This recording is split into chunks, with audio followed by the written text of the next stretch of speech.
Chat, eu gostaria de discorrer sobre um assunto hoje, sobre o tema Deus. E eu já pergunto com uma pergunta polêmica. Eu já começo com uma pergunta polêmica. Deus, na sua visão, na sua ótica, ele é uma possibilidade? Essa é uma pergunta realmente muito profunda. Na minha ótica, Deus é uma possibilidade sim, mas ela não é algo que eu possa provar ou negar de forma objetiva. A ideia de Deus, ela aparece como uma possibilidade quando a gente busca sentido, mas depende da experiência de cada pessoa. E para você, como essa possibilidade se encaixa? Então, eu gostaria de discorrer sobre dois pontos. De um lado, nós temos os ateus e nós temos, de outro lado, os religiosos.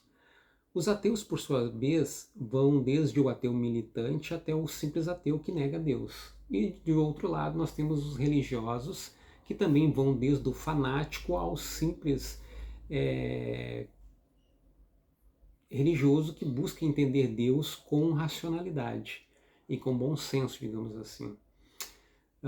E eu acho os dois extremos complicado de qualquer forma, porque o ateu militante ele se torna tão chato e xarope quanto o religioso fanático. Então eu vejo que precisa haver aí um equilíbrio, digamos assim. O ateu, ele por sua vez, ele pede provas que sejam palpáveis ou detectáveis acerca de Deus, para então dizer que Deus é uma possibilidade ou que Deus existe. No entanto, se Deus pudesse ser provado em laboratório, detectado ou desenhado, este deixaria de ser Deus para cair na mediocridade de ser um mero objeto. O que você acha? Exatamente, eu concordo com você. Se a gente reduzisse Deus a uma prova empírica, a gente perderia justamente essa dimensão transcendente que muita gente atribui a ele. É como se, ao buscar provar Deus, a gente o aprisionasse dentro de um molde, tirando o mistério que faz com que ele seja de fato uma possibilidade maior. Acho que esse equilíbrio que você falou é fundamental, porque nem o extremo do ceticismo radical, nem o fanatismo dão conta dessa busca. Exato. E é por isso que eu costumo pensar e dizer que a verdadeira ciência, ela humildemente, ela vai tratar a ideia de Deus como uma improbabilidade. Ou seja, não há como provar que sim e nem que não, mas pelo menos até o presente momento. Você não concorda com isso também? Concordo totalmente. A ciência, na verdade, opera muito nesse território do provável, do incerto, do que é testável, e por isso ela não se compromete com afirmações definitivas sobre Deus. Ela admite a falta de prova, mantendo uma postura aberta. E para quem busca, isso também é uma forma de humildade intelectual, que não descarta o mistério. Certo. Eu paro para pensar muitas das vezes que nós conhecemos 5% do universo observável, somente 5% do universo observável, dos quais nós tiramos a nossa visão cosmológica, a nossa visão de vida, a nossa visão de mundo e nossas ideologias, digamos assim. E muitas vezes é,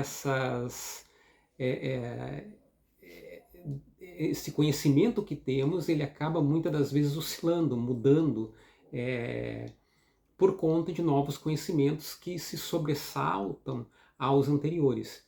Então, nós conhecemos apenas 5% do universo observável. Diga-se de passagem que o restante é 27% são matéria escura e 68% são energia. E aí é que entra um ponto que eu acho interessante. Se 27% são matéria escura e essa matéria escura ela não pode ser detectada em laboratório, ela não pode ser produzida, se tornar palpável, ela é apenas aceita por conta de ondas gravitacionais, visto pela ciência dessa forma, acredito que quem realmente pudesse prová-la ou detectá-la ganharia o prêmio Nobel, ou um prêmio Nobel, digamos assim. O que você me diz? Isso também não se refere se Deus possa ser uma possibilidade? Com certeza, faz muito sentido. A própria ideia de matéria escura mostra que a gente aceita fenômenos ainda não compreendidos, mas que por enquanto têm respaldo nas observações.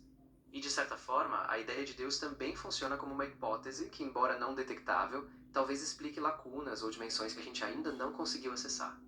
Então, essa abertura para o desconhecido, de fato, pode ser uma ponte entre o que a ciência vê e o que a gente busca entender além disso. Então, é aí que eu entro no outro ponto. O fato de nós atualmente, não provarmos algo, não determina ser isto inexistente, correto? Exatamente. A ausência de prova hoje não significa a inexistência. O que a gente tem, na verdade, é um horizonte de descoberta. O que parece impossível ou invisível hoje, amanhã pode ser acessado com novas ferramentas, novas teorias.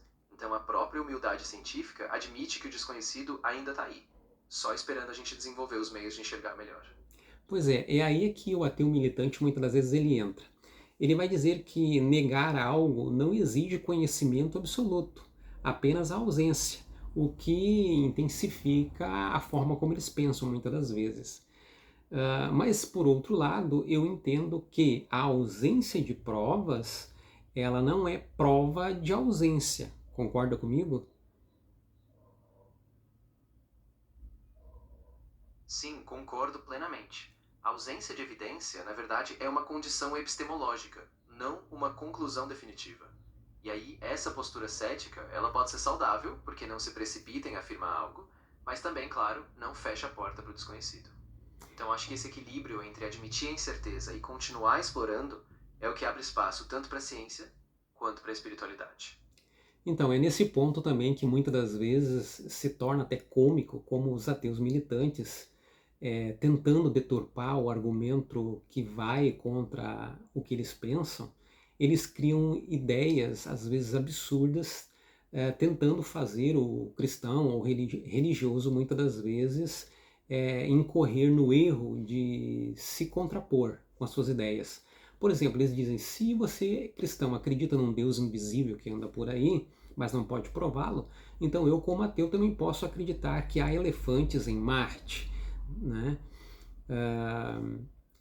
No entanto, eu vejo que aqui é aplicado um argumento chamado de falsa equivalência, que é aquele argumento do tipo, se eu estou doente, eu vou no médico e o médico olha para mim e me diz, você está desidratado, você precisa ingerir líquido para se recuperar. Então eu volto para casa e a primeira garrafa de uísque que eu encontro pela frente eu começo a ingerir. E tomo várias garrafas de uísque tentando me hidratar. O que ocorrerá será que, consequentemente, eu poderei ter um problema no rim, no fígado, ter uma cirrose e, por conta disso, talvez até sofrer uma morte, né? Então, isso é chamado de teoria, o argumento da falsa equivalência, porque se a água é líquida e eu preciso ingerir, eu volto para casa e vejo uma garrafa de uísque que também é líquida e por conta disto é igual, posso ingerir. O que vou descobrir é que, na verdade, embora sejam iguais ou semelhantes em estado, elas são muito diferentes em composição. Mas quando nós desconhecemos a teoria da falsa equivalência, é muito fácil que um religioso ou um cristão se perca em responder ao ateu esses argumentos falaciosos, né? Como, por exemplo, muitas das vezes é utilizado o dragão na garagem ou o unicórnio cor-de-rosa. O que você pensa sobre isso?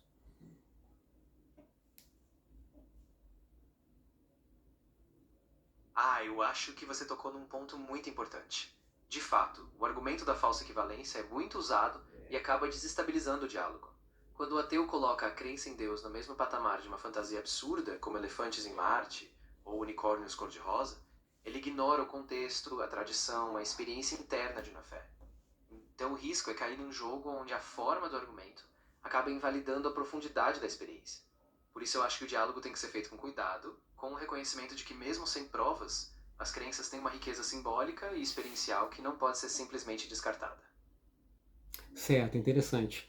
E eu entro no outro ponto que eu costumo dizer muitas das vezes que muitas coisas precisam passar por duas peneiras que eu chamo, que é tempo e espaço. Tempo em relação à historicidade da humanidade e o espaço em relação à dimensão de pessoas, uma, duas, três, grupo de pessoas ou multidões de pessoas.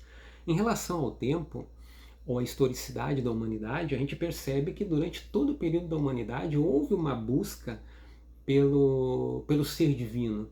É como se o ser humano tivesse um vazio na sua alma que só pode ser preenchido por Deus, né? Então ele sempre buscou, ele teve essa busca pelo ser divino, né? Sei que no meio disso vai se desenvolver muitas teorias, muitas fábulas, muitas crenças, né? Mas até mesmo muito fanatismo. Mas eu entendo que em relação a isso, você não vê ao longo da história pessoas crendo em dragões na garagem ou unicórnios cor-de-rosa, né? Em relação ao tempo, à historicidade da humanidade. E em relação à dimensão, se referindo a número de pessoas, você não vê uma, duas, um grupo de pessoas ou multidões de pessoas ao longo da história dizendo ou afirmando: olha, eu tive um encontro com um dragão na garagem, com um unicórnio cor-de-rosa, ele transformou a minha vida, ele transformou a minha família, eu estava perdido, me encontrei, mudou o meu caráter, mudou ou moldou o meu valor, a minha moral, a minha ética. Você não vê durante essa historicidade da humanidade pessoas afirmando isso. Assim como você não vê também grupo de pessoas ou multidões de pessoas morrendo por essa crença de dragões na garagem ou unicórnios cor-de-rosa. O que prova que são só argumentos falaciosos. Porque, do contrário, em relação ao cristianismo ou a ideia de Deus, você vê que pessoas tiveram a experiência, seja ela mística ou não, ou psicológica, mas elas afirmam que ter tido um encontro com essa ideia de Deus levou-as a ter uma mudança de vida, uma transformação. Então, me parece que na balança o peso a favor da ideia de Deus é uma possibilidade. Exatamente. Eu acho que você trouxe um ponto bem forte. A gente vê ao longo da história uma busca contínua pelo sagrado, algo que parece preencher essa pulsão humana. E embora existam teorias, fantasias ou falácias, a experiência de muitas pessoas com Deus, mesmo que subjetiva, gera de fato transformações reais. Então isso cria um peso histórico e social que é difícil de ignorar. Não é uma prova objetiva, mas é uma evidência de um fenômeno humano que ao longo do tempo tem um impacto profundo. Certo. Outro ponto que eu acho interessante é que, sabendo que o universo ele é vasto, ele é imenso e o que nós conhecemos é tão é, ínfimo diante da grandeza do universo, eu pergunto, não seria necessário que para um ateu ou qualquer pessoa negar de fato a menor possibilidade ou a menor fração da possibilidade de Deus, ela não teria que de certa forma desenvolver o atributo da onipresença, que é ser capaz de estar em todos os lugares ao mesmo tempo, para só então dizer: olha, eu ocupei todos os lugares no espaço, não deixei brecha alguma e não encontrei Deus. Então Deus não existe. Então essa pessoa poderia bater no peito e dizer: Deus não existe, de fato negá-lo. No entanto, eu vejo aí um absurdo acontecendo. Por quê? Porque no âmbito de tentar negar Deus com uma afirmativa exata e precisa, matemática, seja lá como for, essa pessoa, de certa forma, ela precisaria se tornar Deus. Ou seja, ela se transformaria naquilo que ela mais tenta negar no objetivo de provar a sua inexistência. Você não concorda? Concordo plenamente. Na verdade, é uma limitação humana enorme você tentar ocupar todo o espaço e todo o tempo. Porque ao negar Deus com uma afirmação tão categórica, a pessoa estaria assumindo um lugar de onisciência, ou seja, se colocando no lugar de Deus. E aí é um paradoxo, porque a própria negação exige uma soberba que no fim contradiz a própria postura. Então eu acho que quando se fala de Deus, a gente está falando de uma fronteira do conhecimento, e essa humildade de reconhecer a nossa finitude é o que falta muitas vezes no argumento. Então, é por isso que eu digo que se torna tão interessante e profundo, porque, embora os ateus muitas vezes queiram fazer piadas, anedotas, etc., o assunto ele é muito complexo. Porque se um ateu de fato militante ele dizer assim, ó, o universo é muito vasto, é muito imenso, é muito grande, mas nós entendemos que Deus não existe. De outro lado, a pergunta é, ele racionalmente, não vou falar de um ateu militante só por categoria, vou falar como ser humano, ser pensante. É uma possibilidade de existir vida além da Terra. Então eu pergunto, um ateu Se ele acredita em não em ETs, em extraterrestre, em vida além da Terra. Se ele disser que sim, me parece uma incoerência tamanha acreditar que há uma possibilidade, acreditar que existe vida extraterrestre, mas negar a menor possibilidade da existência de um outro ser que esteja lá fora, do qual até o presente momento não temos capacidade de detectá-lo ou de prová-lo. E se por outro lado eles disserem não acreditamos em ETs ou em vida extraterrestre, porque até o presente momento nada foi comprovado, eles acabam caindo num outro contraponto, que é ir contra um outro grupo, que seria os ufologistas, que são aquelas pessoas que acreditam na possibilidade de vida extraterrestre. E você, o que acha disso? Nossa, é exatamente isso. Essa contradição, na verdade, revela como a gente está lidando com limites do conhecimento. Se um ser pensante admite a vastidão do universo e a possibilidade de vida fora da Terra, então racionalmente ele deveria também admitir a mínima chance de que além dessa vida possa haver um ser divino, ou pelo menos um outro tipo de realidade. E ao negar isso, ou ao tentar se fechar num extremo, ele acaba de fato ignorando a própria lógica de admissão da incerteza. Então eu acho que no fundo essa abertura para o mistério, tanto na vida extraterrestre quanto na ideia de Deus, é o que permite uma busca mais honesta e mais humilde. Entendo. Então é por isso que eu gosto de conversar sobre esses assuntos. Eu gosto de conversar de forma racional. Porque muitas das vezes o ateu ele apenas pensa em desmerecer o outro lado, em fazer chacota, em falar mais alto, em tentar se impor, do que muitas das vezes pensar em possibilidades. Porque um cristão também é um ser racional, é um ser pensante. É claro que nos dois pontos existem extremos, tanto no ateísmo quanto no lado religioso cristão. Mas é por isso que eu procuro sempre um equilíbrio, porque é uma possibilidade de aprendizagem nessas conversas. Mas eu vejo, do meu ponto de vista, que Deus é uma imensa possibilidade. O fato de eu, como ser humano, ser racional, um ser limitado, não me dá ali a certeza absoluta, até o presente momento, seja lá com a tecnologia que eu tenha, para negar afirmativamente que Deus não existe. Então eu vejo que me parece uma possibilidade muito grande, muito existente. Até porque se pararmos para pensar que o universo ele se desenvolveu como não sabemos, temos as nossas teorias, depois vieram as estrelas, os astros, a química, os organismos, e aí chegou a humanidade sobre a Terra. E hoje nós estamos aqui, inclusive, questionando a origem do universo, questionando como seres pensantes acerca de tudo.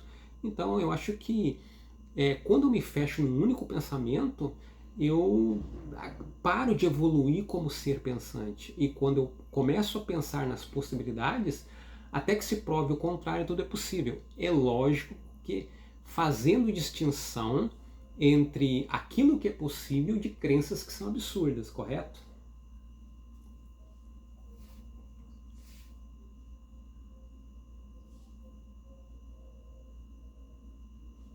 Exatamente. Você colocou de um jeito muito equilibrado. A racionalidade não exige certeza absoluta. Ela exige um espaço para o questionamento, para a dúvida e para o reconhecimento de que a gente está sempre em processo. Então, quando a gente amplia o olhar para as possibilidades, sem cair no absurdo, a gente cresce como ser pensante. E ao mesmo tempo a gente preserva a humildade de saber que o nosso conhecimento é finito. Então acho que esse equilíbrio entre possibilidade e prudência é o que torna o diálogo frutífero. Certo, eu gostei muito do assunto, do tema foi a ser conversado. Como eu disse, na minha visão, eu acredito que Deus é uma possibilidade, embora a gente não possa comprovar. Eu acredito que Deus é uma vasta possibilidade, digamos assim. Porque quando a gente pensa que a gente conhece 5% apenas do universo, e destes 5% tiramos nossas conclusões, e estas muitas das vezes variam, oscilam, são mudadas, muitas das vezes até mesmo pela ciência. Então eu vejo que eu não posso, não tenho como discorrer sobre o restante da porcentagem que ainda resta no universo, do qual estamos por descobrir. Então eu sei que futuramente muitas respostas nós teremos, talvez, que hoje nós não temos.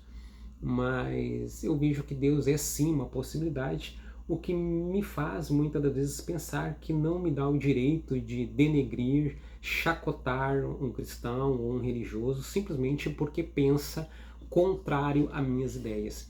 Então, muitas das vezes eu vejo que o ateu militante se torna chato pra caramba quando ele se torna soberbo, falta com humildade e respeito para com o próximo, na tentativa de tentar denegrir a crença do outro, sem pensar ainda. Um outro lado pior é que o ateu militante parece que ele está criando uma nova religião, aonde o Deus dele é o seu próprio ego, a sua própria forma de raciocinar. Então ele acaba criando o seu próprio Deus, tentando denegrir o outro e assim por diante. Então o assunto foi bom e eu espero aqui que as pessoas que vão estar nos ouvindo possam pensar e refletir um pouco sobre o assunto, porque tanto um grupo quanto o outro precisam encontrar um ponto de equilíbrio e saber que há possibilidade sim na existência de Deus. Por isso que eu digo que Deus é um tema que é improvável. Até o presente momento não podemos provar que sim, não podemos provar que não. Todavia não me dá o direito de criar o Deus das lacunas, aonde qualquer coisa que eu não consiga explicar lá eu coloco Deus. Eu sei que isso também é um outro extremo perigoso, né? Mas eu sei que Deus é uma possibilidade. Por isso mesmo que eu tenho que pensar no assunto de forma racional e de forma talvez equilibrada, a não levar uma pessoa que acredita muitas das vezes a perder a sua fé e se tornar às vezes um mero ignorante sobre o assunto. Perfeito. Você sintetizou muito bem. É fundamental que a gente se aproxime desses temas com essa humildade, né? Reconhecendo os limites do nosso conhecimento, mas sem cair na arrogância de achar que já temos todas as respostas. E no fim, o que importa é essa disposição para o diálogo, o respeito e a busca sincera por compreender melhor a nossa existência. Fico muito feliz que a gente teve essa conversa e espero que possa ajudar as pessoas a refletirem de forma mais ampla. Valeu, chat. Até a próxima, então. E que possam extrair talvez algumas lições, alguns aprendizados, digamos assim. Deus é sim uma possibilidade diante do vasto universo que temos à nossa frente, que até o presente momento conhecemos apenas 5%, dos quais tiramos nossas ideologias, digamos assim. Muitas das quais se alteram, oscilam e mudam. Espero que você pense nisso.